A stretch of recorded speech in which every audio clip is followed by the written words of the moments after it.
Hello everyone, कैसे हैं आप सब। उम्मीद करते हैं आप सभी अच्छे होंगे। आपका स्वागत है मेरे एक और नई वीडियो में आपके चैनल ज्योति की दुनिया में। आज हम बात करेंगे जो यूट्यूब पर रायता फैला हुआ है उसके बारे में क्या बात करना है, मुझे तो कुछ समझ में ही नहीं आता। कौन सा सच है, कौन सा झूठ है, कौन सा व्यूज के लिए है, क्या है।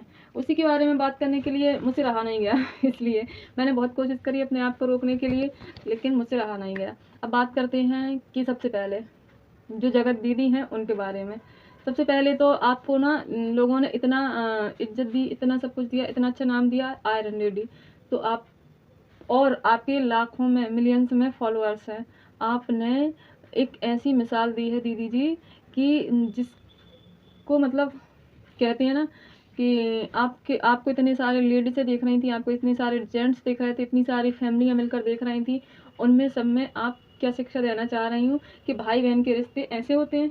आप मतलब इतना बड़ा यूट्यूब चैनल लेकर बैठी हैं और उसके बावजूद भी आप ये काम करती हैं। आपको शर्म नहीं आती है? थोड़ा तो सोचती भाई बहन के रिश्तों में। या फिर ये कहूँ, मैं कहना तो नहीं चाहिए मुझे, कि जो पुराने ज़माने की सोचें थी वो बिल्कुल ठीक थी कि लेडीज़ को ज़्यादा बाहर नहीं निकालो, नहीं तो उसके पर निकल आएंगे।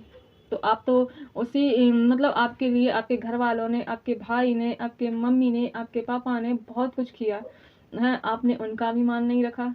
और सबसे बड़ी बात, आप अपना पति खो चुकी हैं तो कैसे किसी का घर उजाड़ सकती हैं? कैसे आप इस दर्द को जी चुकी हैं तो आप उस मनीषा के लिए मतलब ये दर्द कैसे क्या बोलूँ मैं उसको, कैसे आप उसको ये चीज़ें पैदा कर सकती हैं कि उसको ये तकलीफ़ हो कि जैसे आपने जो तकलीफ़ सही है। तो आपको तो एक एक ही वो है, कोई दिक्कत थी, बीमारी थी, एक्सपायर हो गए थे आपके हस्बैंड, लेकिन उसको तो बेचारी को साथ में रहते हुए भी उसके पति का साथ नहीं मिल रहा है। सबसे बड़ी बात ये कि आप एक बच्ची की माँ हैं और इस माँ बाप के कर्मों की सज़ा बच्चों को भी मिलती है कहीं ना कहीं।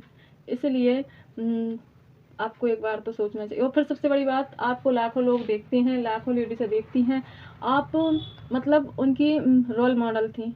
तो अब वो क्या सीखेंगी आपसे कि नाजायज़ रिश्ते जो बनाओ वो भाई बहन के रूप में रहें दुनिया के सामने और अंदर कुछ भी होता रहा। इससे मैडम पता है आपने न जाने कितने लोगों की ज़िंदगियाँ ख़राब करी हैं तो करी हैं, लेकिन आदमी के दिमाग में एक सोच बैठा दी है कि औरत को कितना भी आज़ाद छोड़ लो, औरत को कितना भी कुछ कर लो, लेकिन औरत को हमेशा ही हमें औरत को आज़ाद छोड़ने का मतलब होता है कि वो कहीं न कहीं कुछ ना कुछ तो गलत करती है। जब मैं ये चीज़ समझ रही हूँ कि शायद आपको अगर इतनी आज़ादी नहीं मिली होती, आपके घर वालों ने इतना सब कुछ नहीं किया होता आपके लिए, आप अपनी ससुराल में रहती, आप अपनी फैमिली में रहती, तो शायद आप ये सब कुछ नहीं कर पाती। लेकिन वही है ना, आपने अपनी आज़ादी का गलत फ़ायदा उठाया और लोगों में गलत संदेश दिया।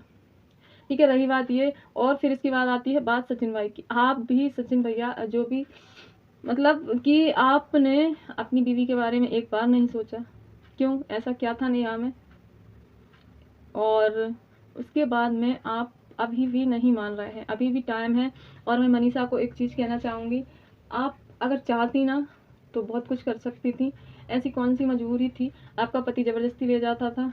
अगर मेरे पति से कोई बोल कर तो देखे, मेरे पति को कोई आँख उठा कर भी तो देखे, मैं तो उसको बीच में से चीर कर दो कर दूँगी। तो आए थोड़ी सी गलती आपकी रही है।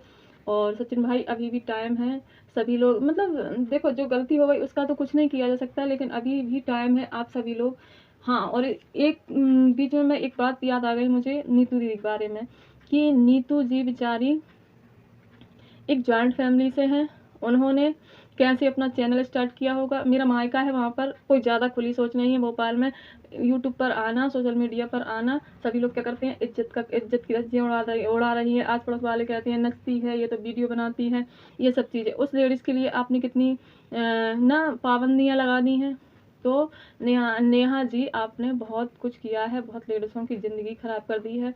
और जो लोग शुरू करने का सोच रहे थे, शायद उनको अब घर में अनुमति ना मिले ये सोशल मीडिया पर आने की। तो ये तो आप, या फिर आपको ऐसा ही करना था तो आपको इतनी सारी रो धोकर एक्टिंग करके, ड्रामा करके आपको यहाँ तक पहुँचने की ज़रूरत ही नहीं थी। जो भी होता आपके घर में होता, आपकी फैमिली में होता, सब कुछ आपकी फैमिली के अंदर ही होता। सारे यूट्यूब पर जो गंदगी फैला रखी है ना, शायद वो नहीं होता आपके चक्कर में। और ज़्यादा तो मैं कुछ कहना नहीं चाह रही, क्योंकि सभी यूट्यूब वाले जो भी क्रिएटर हैं सब आपके ही बारे में चर्चा कर रहे हैं, तो इसलिए मेरे पास तो शब्द ही नहीं है। भगवान बचाए ऐसे यूट्यूबरों से तो। ठीक है, वीडियो पसंद आई हो तो लाइक शेयर सब्सक्राइब कीजिए। मिलते हैं नेक्स्ट वीडियो में, बाय बाय।